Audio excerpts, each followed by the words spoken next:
Divorce. Divorce has been increasing rapidly over the years. Parents constantly ripping themselves from each other and leaving their kids to suffer the consequences. What people often neglect is the effect divorce has on their children. Kids are the victims in those situations. Which leads me to my story of how I became the victim. My story begins in a household of a mother who was continuously crying and a father who I saw once in a blue moon. I was simply a kid back then, 9 years old to be exact. In that age, I was ignorant. I was blinded by all the toys, TV shows, and movies to realize and witness what was happening right in front of my eyes.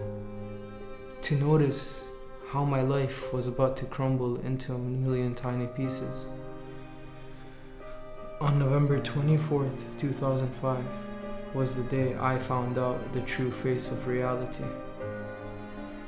I came home from school as any kid would, a smile on his face, expecting to see his mother with open arms and a hot meal. However, when I came home, all I saw was a note. The note explained that my mother was being torn apart, but that she loved me beyond compare. But that didn't matter, because all I was thinking about was how I just lost my mother.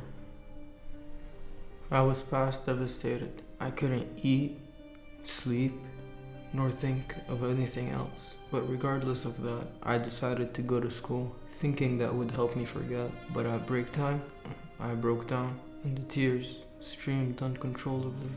My friends tried to comfort me, but they were just as young, so the effort went in vain. My father remarried, and I was okay with that. After all, he did lose a wife too. But when I turned 11, that's when life showed me how cruel it could really be. My father came to me and he told me that I was gonna go live with him. Sure, that doesn't sound too bad, but the kicker was that he lived in another country. That meant that I had to leave my mother, and I could only see her once a year. I will never forget the day just before I traveled. My mother and I sat in a room, and she kept on telling me, it's going to be okay, everything's going to be okay. But I was pretty sure she was trying to convince herself rather than convincing me. We cried, wept, and sobbed the entire night. She held me in her arms till my eyes turned red and I ran out of tears. Life was sucked right out of me. I went into a state of pure apathy. Nothing meant anything to me anymore. I lost myself. I was a million miles away from the only place I wanted to be in. The first year was dreadful.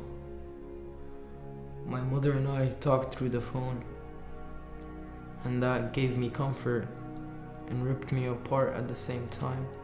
My mother remarried, and again, I was okay with that.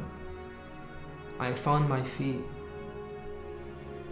and I came to the realization that this divorce and all that happened made my parents happier. In a twisted way, made me a stronger person. Life pushes you to your limits and kicks you over the edge.